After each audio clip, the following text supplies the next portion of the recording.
Hello there, everybody, and welcome back to another Star Wars Labs review of Andor. This is episode 8 we are talking about, and we will be diving into full spoilers for this episode. So if you have not seen it yet, pause this video, save it for later, go watch the episode, come back. We will be talking in full spoilers about really everything that happens in this episode. But before we do so, please hit that like button down below and subscribe to our channel. We're on our road to 1,000 subs, and every single subscriber really counts. We are less than 100 away right now. So if you're watching and you haven't subscribed, please do so. It really helps us know that you guys like our content so we can make more.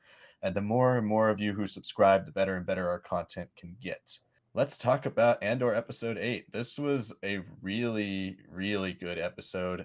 I thought from all the different plot points, they were all really interesting. They all had pretty much some form of payoff, and the tones were really nice. No clashing tones. I still felt this one ended slightly abruptly, but regardless, it was a great episode, and I think this is one of probably the top 3 episodes of the show for me so far. So, like, what were your thoughts on Andor episode 8? Specifically, kind of what Cassian did in this episode, because we get to see a lot more of him than we kind of initially thought we would. Yeah, I mean, there's definitely payoff, I guess is the word, for everything that happened in the last like 5 to 10 minutes of the last episode, where it was just, as we were talking about in our review, it felt so abrupt to us. And here we at least kind of got to continue off of it. And he's selected for labor assignment, which is, I think it just adds more into like the whole point of like the show being, at least this first season, being the education of Andor as a rebel. Like he might not end up reading the manifesto till much later. Maybe that's something that's more prevalent in season 2 to kind of keep him, like, I don't know, connected to his early days of the rebel cause, like his roots, his understandings for like what got him into this position maybe now. But this is definitely like a, hey, we're going to put him into a prison industrial complex setting and have like a little bit of like dialogue there, which I thought was very cool. I'm, s- I mean, obviously, the biggest thing from his storyline was that we got to see Andy Serkis. The storyline, it's progressing. It's more of like the shock to the system, I think, which was kind of the whole point to set up like how this, at least this part of the empire, uses its technology, its control, its politics, and kind of puts them all together. Like the big point of like the whole Pord politic decree on Coruscant, which Mothma and others are discussing, is already put in effect earlier, and that was a huge discussion point. And Andor's just clueless what's going on there. We got to see Melchi. That was very cool to see a little bit more of like the Rogue One cast. The story so far isn't anything dramatic. Like we don't have anything that seems to be like him getting ready to escape yet. I guess like the biggest clue we've got is that he notices during his processing people are using hand signals and sign language communicating between different floors. So maybe he'll eventually get towards connecting with those people. They're definitely using him more as like a, okay, we're putting you in a situation to explore this concept, this kind of angle that we're looking at the empire in a different way that's kind of related to our real world stuff in a little bit more of a serious manner. Yeah, and they really, really went for the THX vibe. Constant surveillance. Everybody is so claustrophobic and just white surrounding. All of that is here. They did a great job paying homage to George Lucas, and I really dug this whole prison and the way Andy Serkis is involved, the way they've got this whole system, and they were able to use Cassian to fit us through this whole system and explain how it works without it being overbearing exposition. I really dug all of that.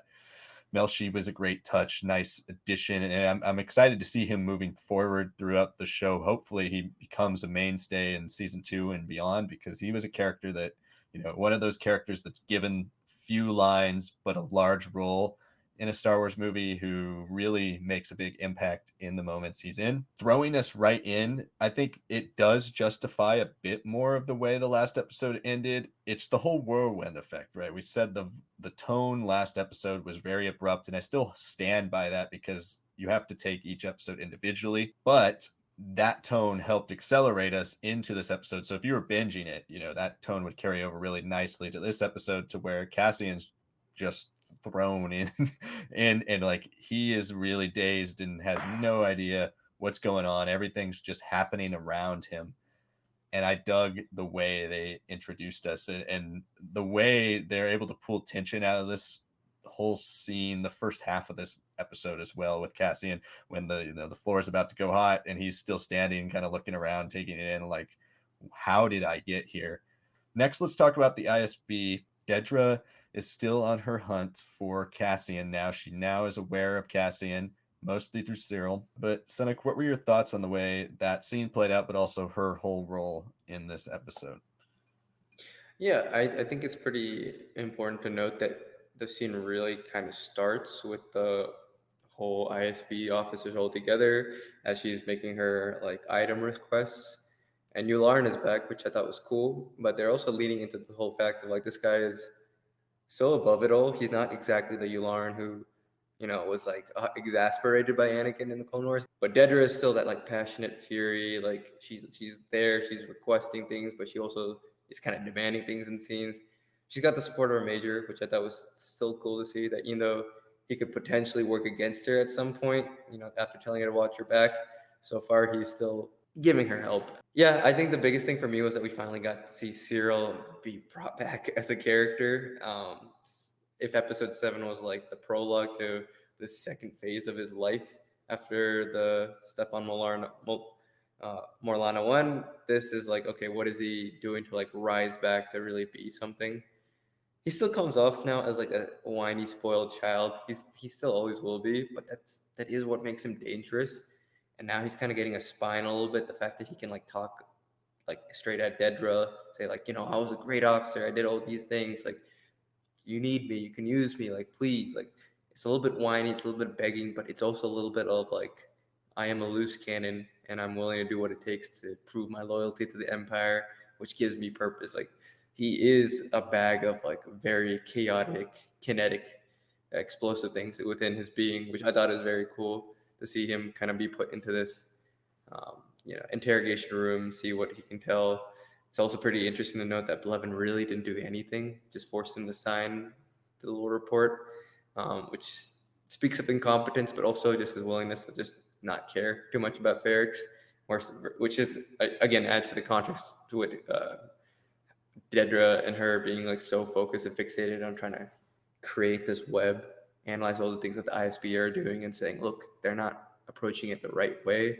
I think at this point, another thing is that she, at this point, is aware of this Axis, this other guy who's obviously a Luthen. She doesn't know yet, but she is the closest person to figuring out everything. But I also did appreciate that even if we did get a lot of Syril payoff, Dedra just completely dismissed him as like a whiny child, which is only going to build up and more into who he'll eventually be. I feel like he's going to become a very strong villain by the end of the season. Yeah, I can't wait to see him become a loose cannon because it's felt like with the show he's going to end up becoming an Imperial, but I feel like this episode made it pretty clear he's going to be a different type of adversary. Like the Empire does not care about him no matter what he cares about. And he cares about getting the job done and he cares about Cassian specifically. So I think that's going to be an interesting angle to follow.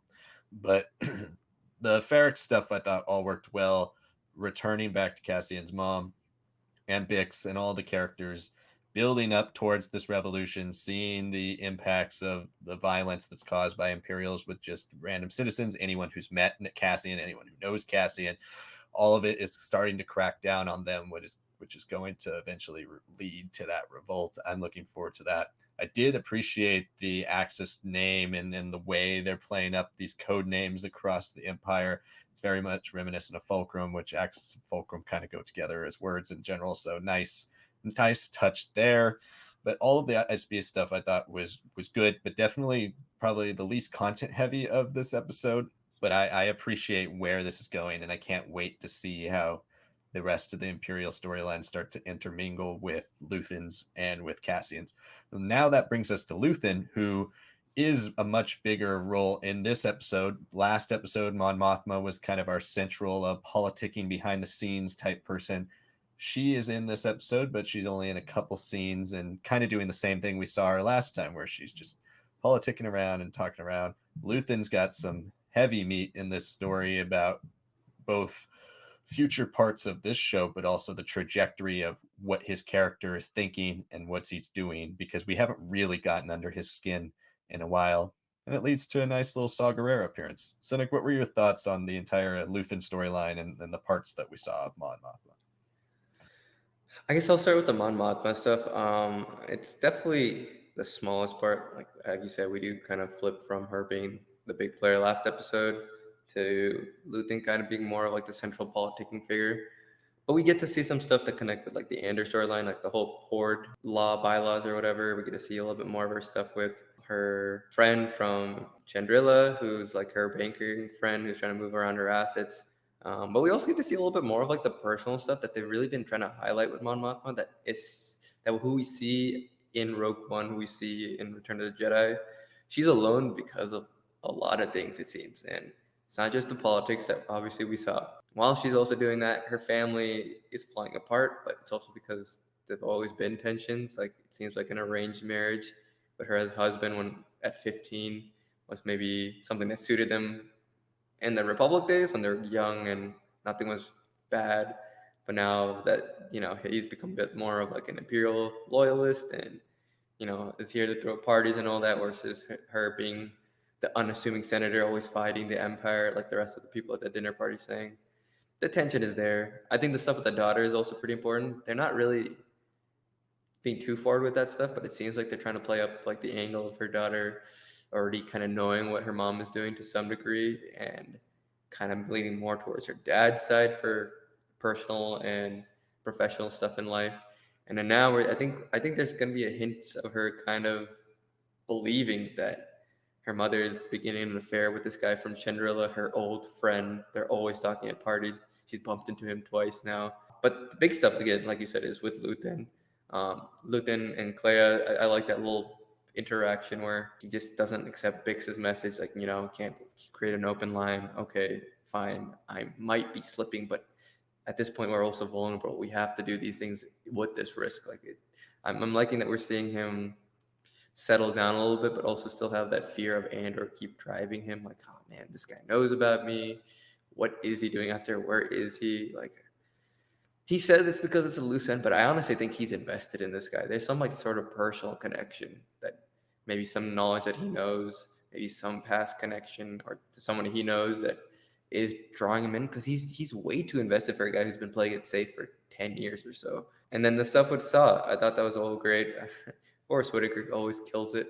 I like seeing him play the crazy guy, but not the crazy kooky guy yet. Like he still is more anarchist, more like Che Guevara, all these like Latin American revolutionaries, and a little bit more of the socialist policies and all that. Like they drive him. The anarchy is a big thing for him. I love seeing that be expressed in a little bit more of a crazed state, but not completely insane state like we see him, where he's fearful of everyone and paranoid and dealing with all these problems in his life and his body's completely destroyed. Here, it's just like, yeah, he's begging for scraps, but he still has his dignity. He still won't work with separatists or whatever, even if the equipment is free. I love that banter between Luthen and Saw. I wish that Luthen was a character who was introduced in like Rebels and got to be fully fleshed out here, because I just love this 5-minute banter that they had between each other.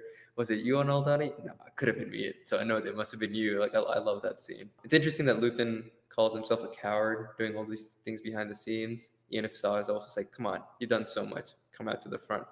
But he's like, no, I'm a coward. All these things I want to bring together, but I don't want to actually be out there. Which I think will tie pretty nicely in with that scene where he eventually just starts like guns blazing, come in, possibly free Andor, because there's a lot of things going there. He's about to crack. I love how the show is continually giving us layers to the rebellion and the layers of revolt too, because you see it again with San, and also, like you said, I love the relationship there, and I love that Luthen is he has not just been doing this for like a couple of years or a year. He's like established. Saw Gerrera knows him and knows that he's setting up operatives all over the place. They're friends. They're not just like people who are meeting one time. we kind of were speculating in our predictions that it was going to be like a setup meeting between two parties, that kind of a more tense thing. No, this was like relaxed, and I really enjoyed that angle. But I like that there's layers to the rebellion. There's Saw, who's actively just causing chaos wherever.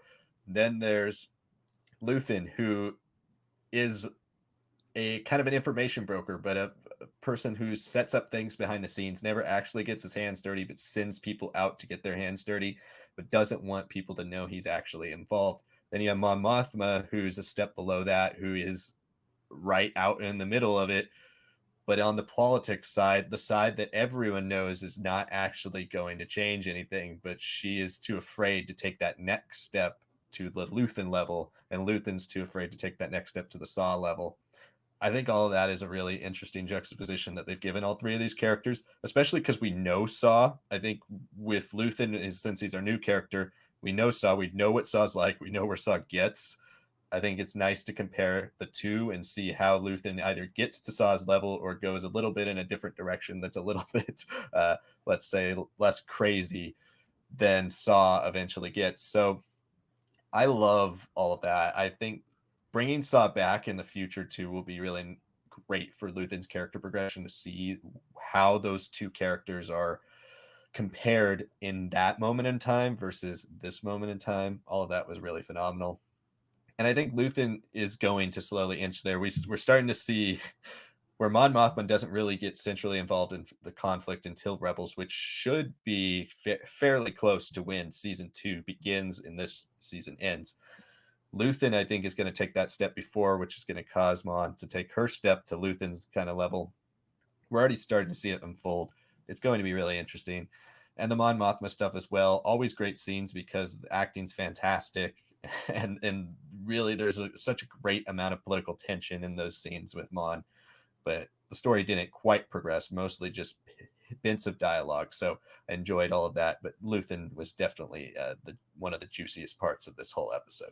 But that's going to conclude our review of Andor Episode 8. Thank you all so much for watching. If you haven't yet, comment below, let us know what you thought of Andor Episode 8. Like I said, if you haven't liked this video or subscribed to the channel, those things really, really help us out. We're on the road to 1,000 subs. We're almost there, less than 100 away. So all of your subscriptions count. And if you're watching this and haven't subbed, please do so. If you haven't checked out some of our other content that's been coming out, we just posted the Star Wars Lads Halloween special, #2, Terrifying Tales of the Sith. You want to check that out with me and Kylo Ren making a return. And then we will also have a review for Tales of the Jedi up later today. And then check out, as always, Predictions and Speculation on Friday. And next Monday on Halloween, we will be reviewing for our Legends Book Club Death Troopers, the main horror novel in Star Wars, the one that most people talk about. So we have a ton of stuff coming out for all of you. Thank you all so much for watching, and we'll see you next time.